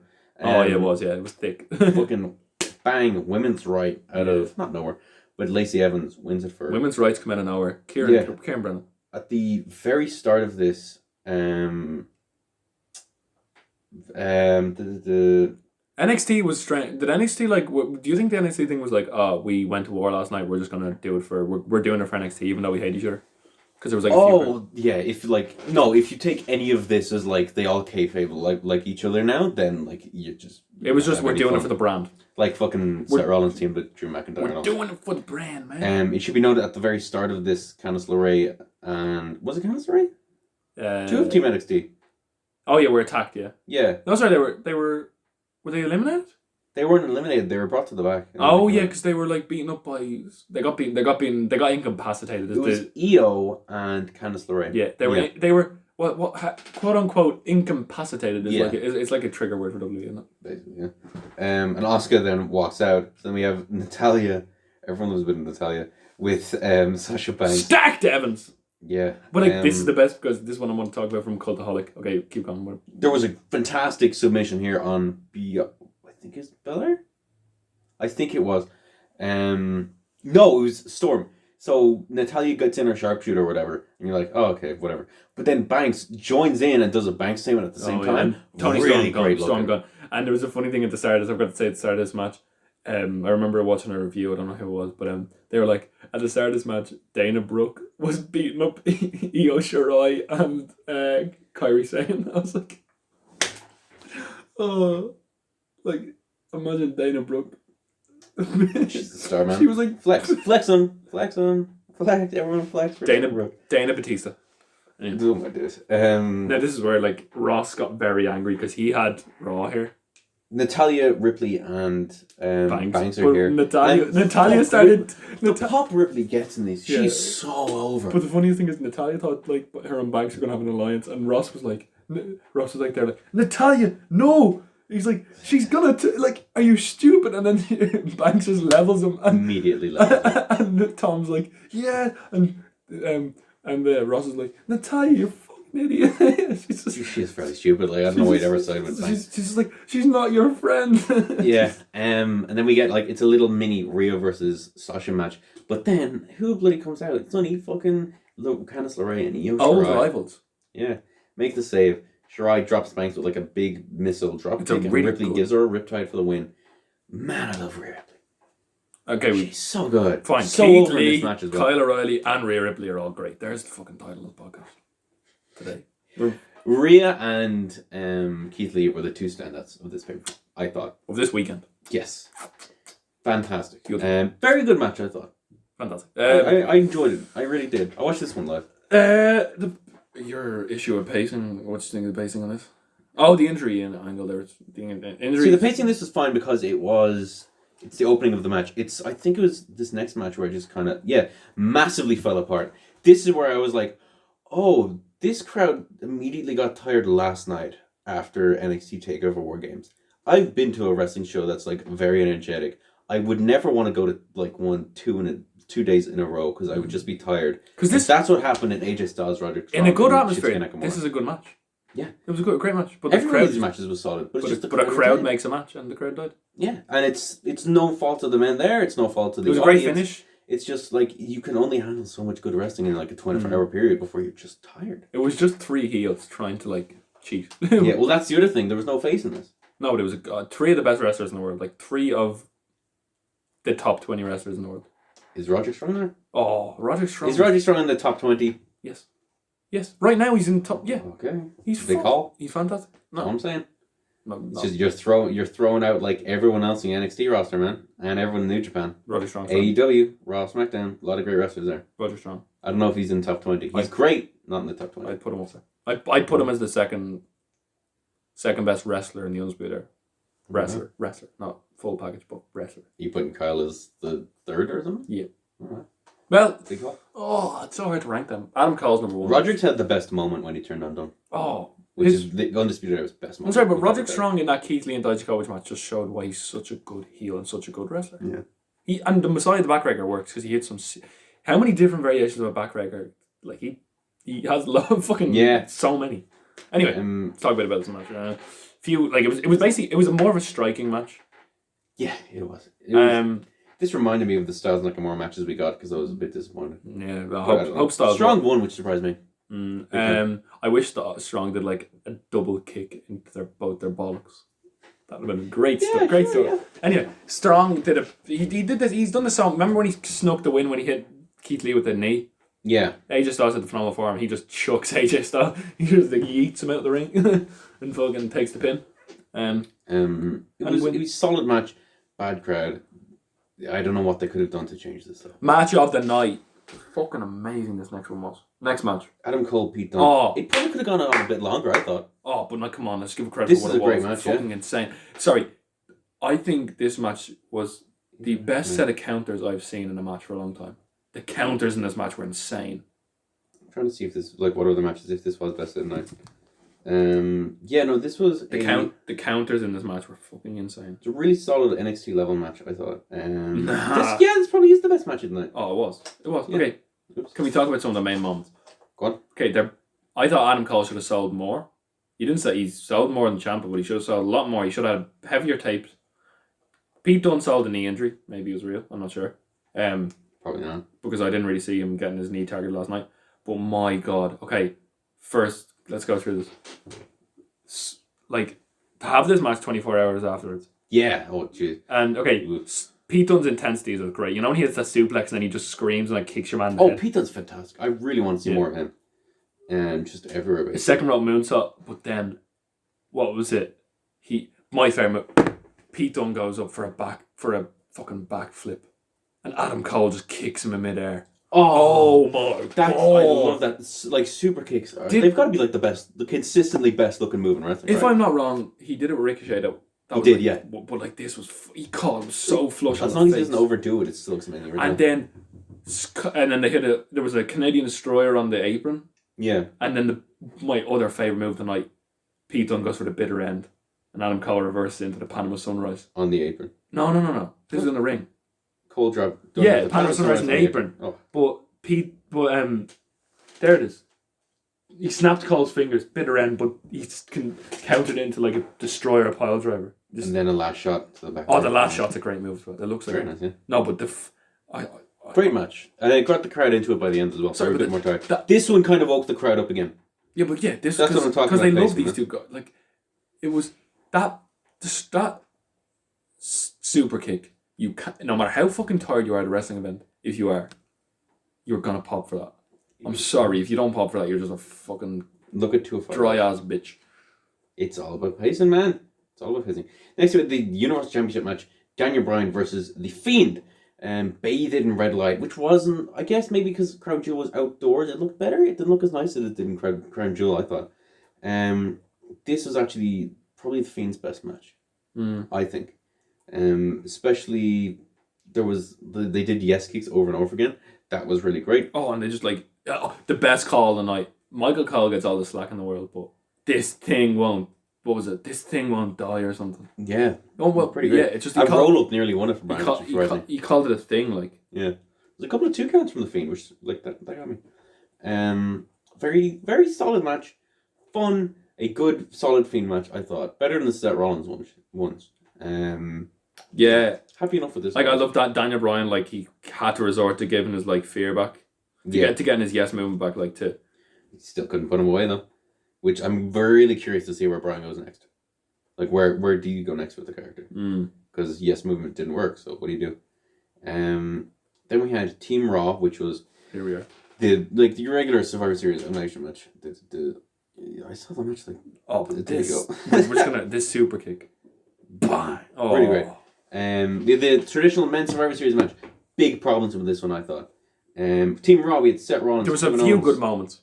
Oh, there was. Seth Rollins, Kevin Owens, Ricochet, Drew McIntyre, Randy Orton. Team SmackDown, Roman Reigns, King Corbin, Ali, Chad Gable was Shorty G. And Braun Strowman versus Team NXT, which was Matt Riddle, Walter, Tommaso Ciampa, Keith Lee, and Damian Priest. I'm sorry. I just want to say something about Randy Orton. After weeks, I finally get what his character is now.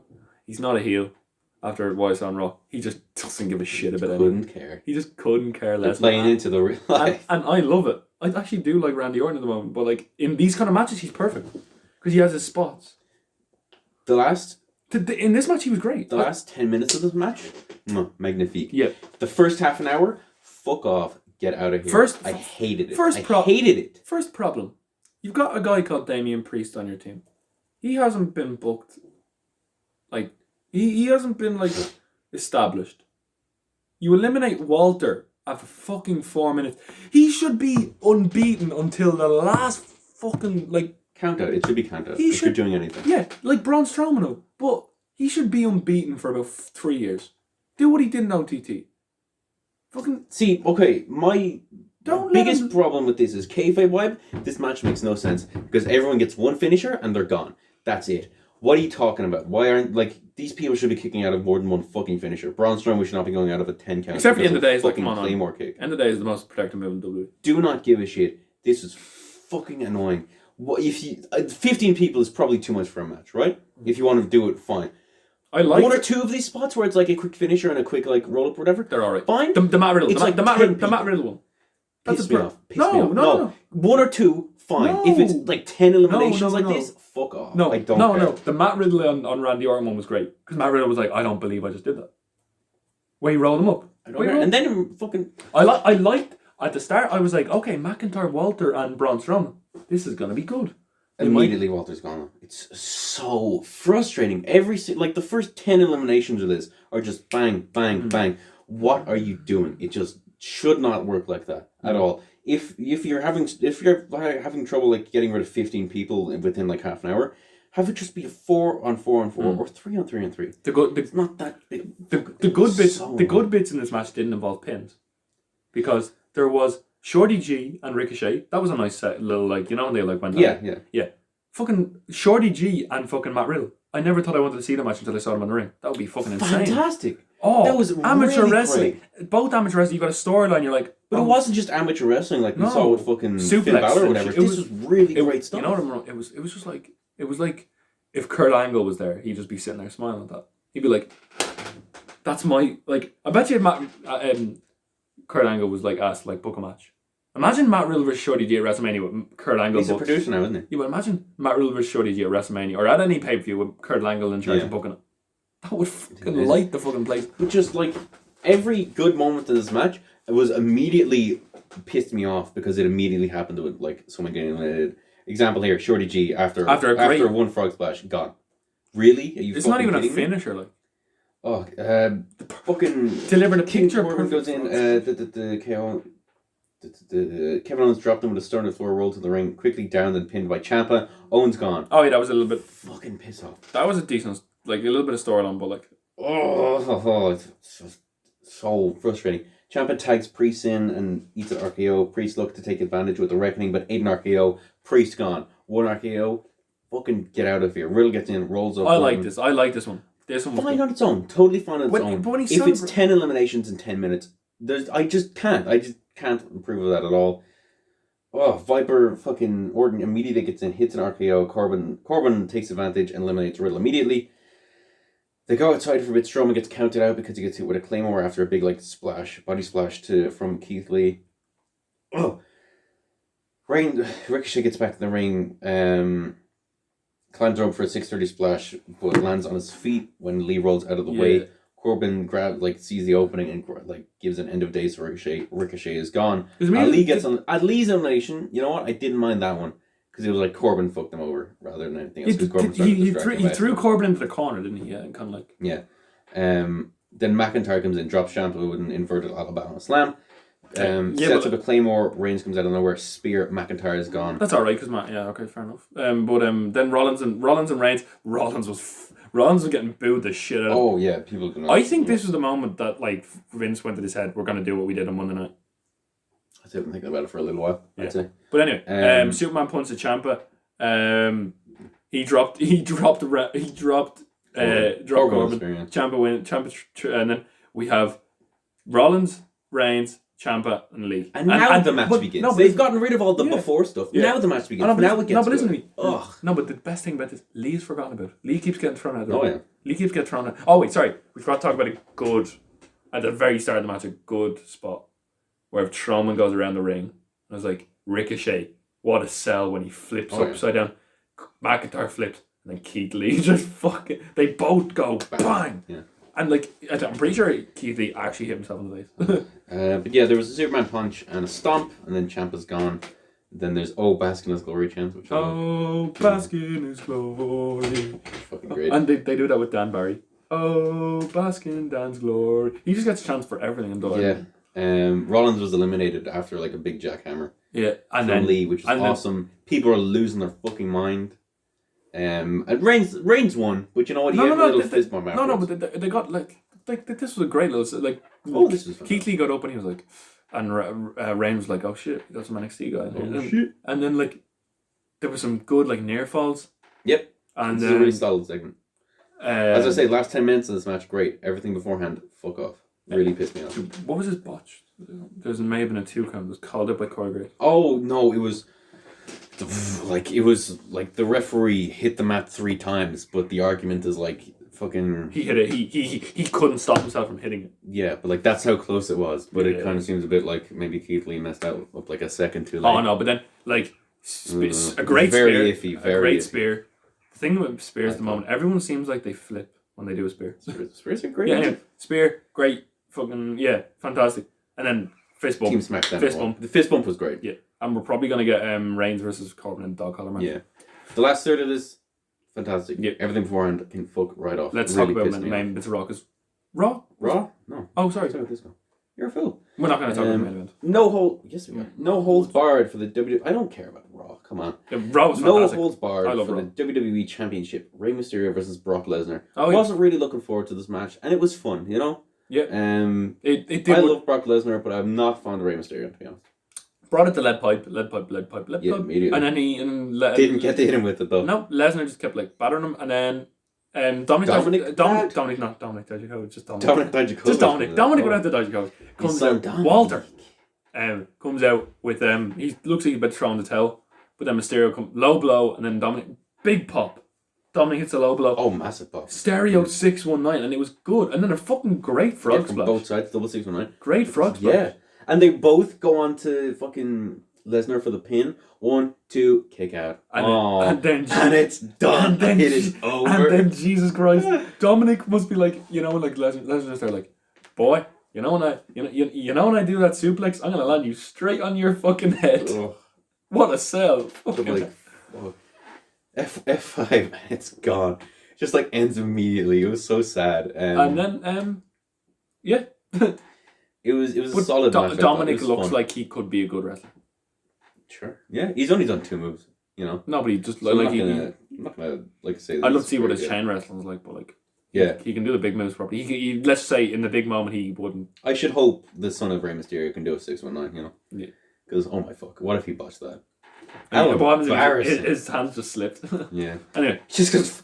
Oh, his hands flies into the crowd. Oh my fuck. Ray's like, oh no, Dominic, no, my son. Oh, for once I actually like that. Protect him, crowd. If we catch him, please. Yeah, I'm gonna book an interview at Ray and do my Ray voice on. If we sound clip that, oh my god, it's just like Dominic. Breaks kayfabe, takes off his mask. Are you okay? Stop! Oh no! You're starting to sound like any Japanese person now. What the fuck? You can't say that. Oh my fuck. You are though. You're being racist. I'm not being a racist. All right now. It's time for our classic Big Four anticlimactic main event. We had Becky Lynch, Shayna Baszler, and Bayley. This match wasn't very good. It was just boring. Why was this main eventing? Why didn't the 5? Because it's women. But I thought Ronda was gonna come back. Like for once, just like have the women not man, like you're shoving them down our throats now. No, that's not fair. But I was just like, what's the point in this? Mm-hmm. It wasn't booked as a main event. It was fucking boring. It was really, really slow. Crowd were so dead. Really slow. Really. Okay, Baszler won. Hey, that looks like the new IC title. That's where I'm fucking thinking. Yeah. Baszler won with the cure for the clutch. Did she? Yeah. She tapped out Bayley. And then afterwards, like Becky attacked her and hit her leg drop through the table. So weird. It was such a oddly placed match. This should not have been on last at all. I think because of how the match was built, I think it would have died anywhere in the card. But it was so odd. Maybe they want to build up Baszler more. And apparently Vince was not happy with this at all. Yeah, it's gonna be Baszler against Ronda, I think. She probably no Baszler. Becky is the one they're building. The thing is, they'd probably blame Baszler on this. Just Vince. If Vince is, let's find out. Cultaholic got an article. Oh, there's new Firefly Funhouse character debuting on this week's SmackDown with her. Toby the Dodgem head. Dominic. But just like I really I don't know what they were thinking here. Vince McMahon said to be unhappy with WWE Survivor Series main event. The Bleacher Report. Oh, that's what we were doing. They praised the angle after the match. No, fuck off. Called the main event itself disjointed and mostly ice cold. Agree with that. Meltzer was not sold on the match. Criticized Baszler's performance, arguing wrestling style did not translate well to a triple threat. Alvarez said everyone was tired. This is true. Vince even Vince himself didn't like the main event last night. Major disappointment. Vince is known for not liking certain matches. I mean, the Kevin Owens Jericho thing is a very. But that wasn't a good match. No. I'm not can't really critique him for that. Yep. Not liking a match that I also didn't like. Yep. But anyway, we move on to the main bit of Raw. I thought this is the best Raw in a good 2 months. Yeah, we'll talk about. I suppose the main part first was we opened with a town hall meeting. Basically, we're not gonna talk about what all Ron says, but Ron just goes, "You're all shit." he points out he points out Orton. He's like, Orton, you sucked. And then he goes, Charlotte, yeah. And he goes, AOP, you weren't even there. Yeah. Oh, foreboding. Foreshadowing. Very interesting. Charlotte, you sucked, and everyone just walks out on him except only Kevin Owens. Rollins turns heel. What a great heel turn. Because he's just doing exactly what everyone thought. He's like, I know you're not as good as me, but yeah. And then you'll never be the next. Kevin Owens just staring at him, and he just fucking hits him with a stunner. He's about to talk. He has like a mic. Yeah. He's like, it's a stunner. Stunner. Big crowd pop. Setting up a main event for tonight. Seth Rollins versus Kevin Owens. Yeah. In that main event, they're having their old match or whatever, And who only comes in, but it's fucking AOP, and AOP. because you think they're going to attack both of them. Yeah. And Rollins is baby facing it up in the corner, to be fair. He's like trying to get back to his feet. And they because Owens slapped one in the face. Yeah. Like, so they beat him up, but then like they just like Rollins runs for a stomp, and the AOP just like part out like and stomp. What an amazing tag. Shield 2.0. Oh, J&J Security 2.0. Yeah. Anyway, what are you talking about? Look at me, listen to me. They're this next segment. Okay, that was great, and Rollins. Rollins is finally heel. He's playing a good heel. The one we've been asking. It's so bad because like Rollins is gonna get the praise. He's like Rollins is not a nice person in real life. So I love him as a heel. No, he's fine in real life. Yeah, but anyway, okay. People are like very mean towards him. Yeah. I don't know. I've been supporting Rollins this whole time. I've been a bit iffy on his more like recent storyline wise, but I've always said he's good. Okay, before the show starts, knows what to do. Before the show starts, we get a VT saying like Rusev. Some guy comes up to Rusev, asks him to sign an autograph. So Rusev signs his autograph, and it turns out to be a restraining order from Bobby Lashley and Lana. So that's not legally that restraining order won't hold up in court if he didn't know he was signing it. So they're having a match. So stupid. So they're having a match. Him and Titus O'Neil, Lashley and Titus O'Neil. Rusev jumps the barricade and just starts beating the crap out of Lashley. They brawl up to the top, and I actually really did like this. I'm not gonna lie. Like you have to. No, it was good. It was great. And you see what Rusev said on Twitter? He said there will be blood. Oh, it's gonna be a first blood match.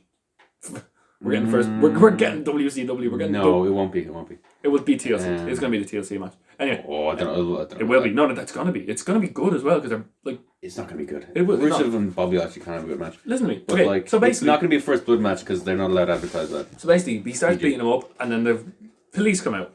Probably a guy who's gonna be on WrestleMania 40. Ties him up. Yeah. Puts him in handcuffs.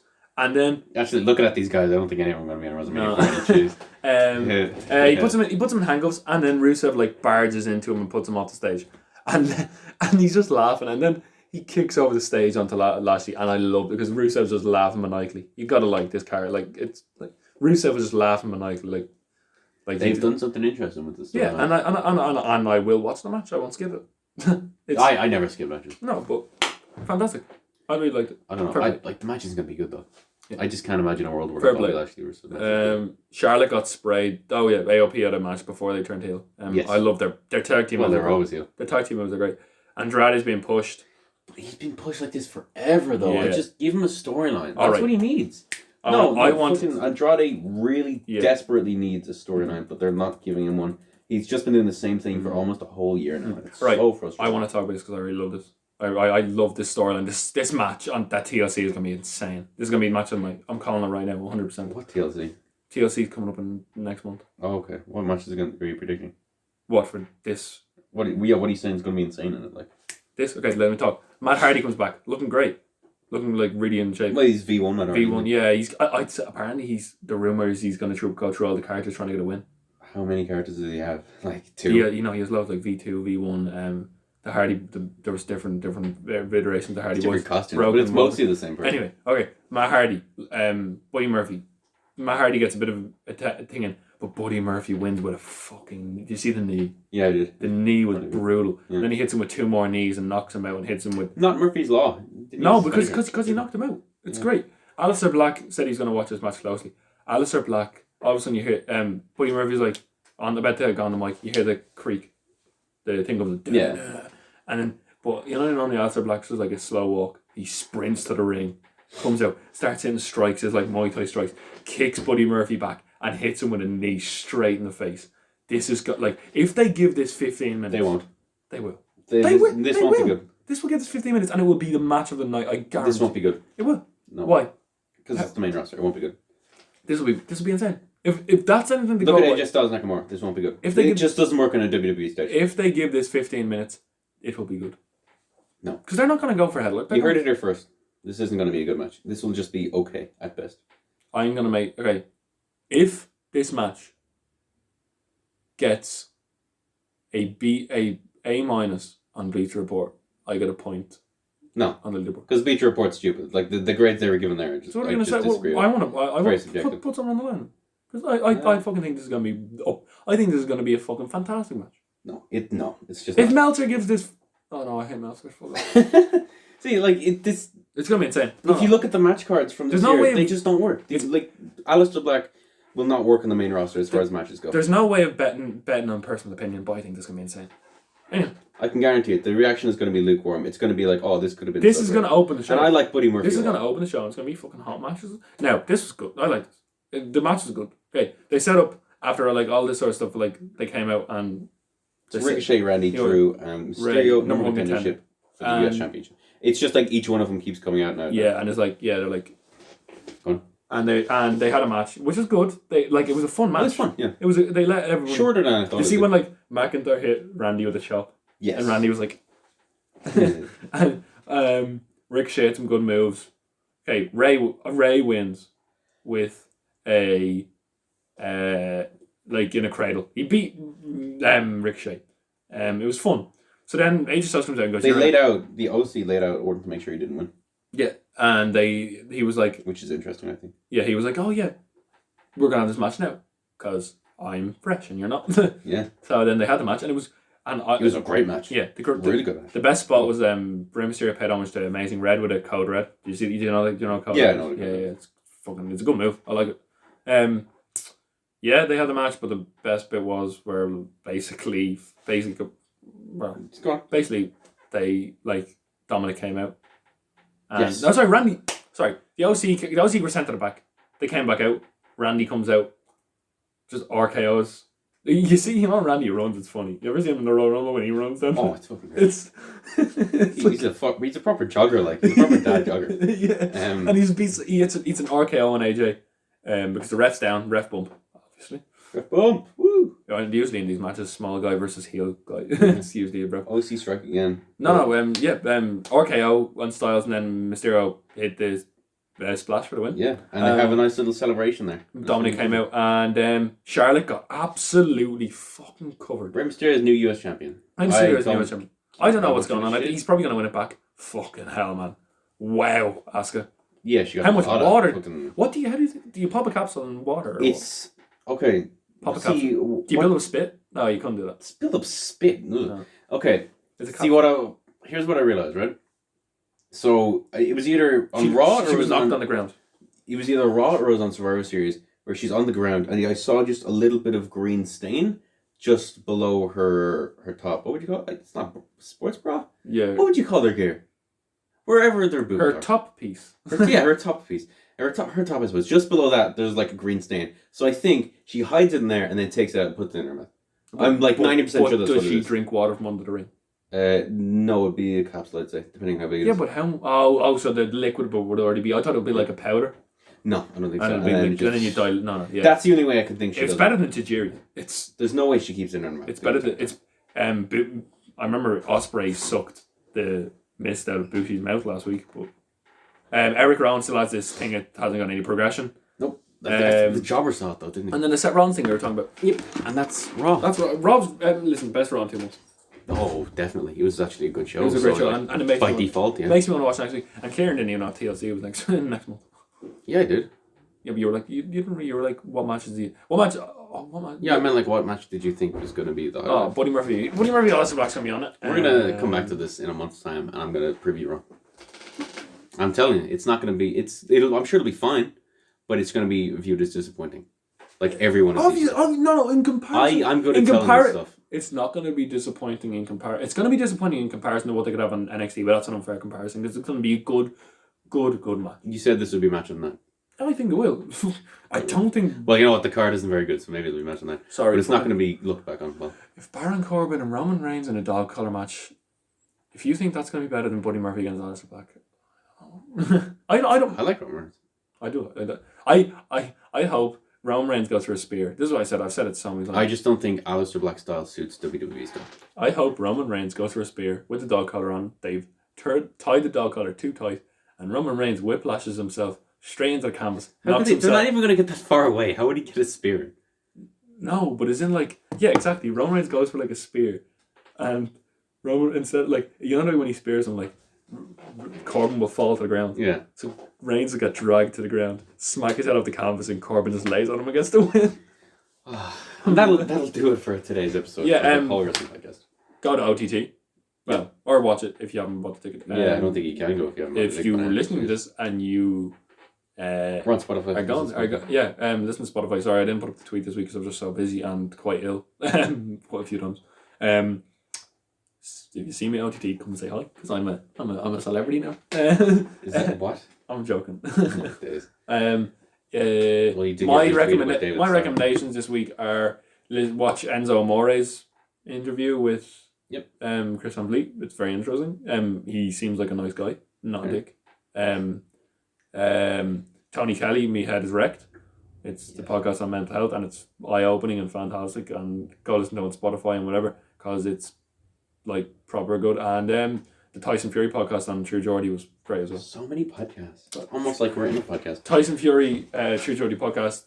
If you have an opinion on the man that is Tyson Fury, it will change after you listen to the podcast. And I am recommending Invincible by OKKO, Obsession by Joywave. Those are 2 songs. And they show The Mandalorian, the new Star Wars show. Excellent so far. This is the episode in. This is the longest we've gone in a long time.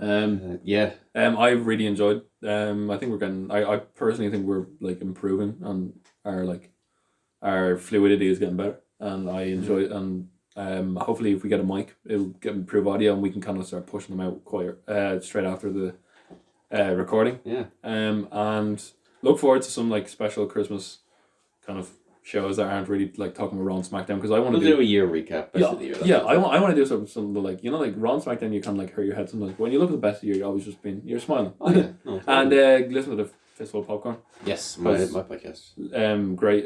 With Michael Sweeney and Matthew Rowley. Watching movies. Hopefully, I'll be on there soon. I want to do if they're doing a Christmas one. I want to be on there. You probably won't be on the Christmas one, but we'll get you on at some stage. Yeah. Anyway, as we say at the end of every, I see the host. If we're on, I want to. We should watch the Ready to Rumble because I've never seen it actually. What is it? You know the movie that David Arquette. Remember the movie? I want to watch the rest of it. Make Rory. Rory. I don't know. Make you rock. Yeah. Anyway, I'm your host, the immaculate Holloway Wrestling Podcast champion, Kieran Brennan. And I am the man that Janice forgot. And I successfully peeled my fucking orange and I ate it. Yeah. Bravo. An hour and 45 minutes later, the orange has been peeled. And as we say at the end of every episode of the Holloway Wrestling Podcast, we are not improving, we're getting worse every episode.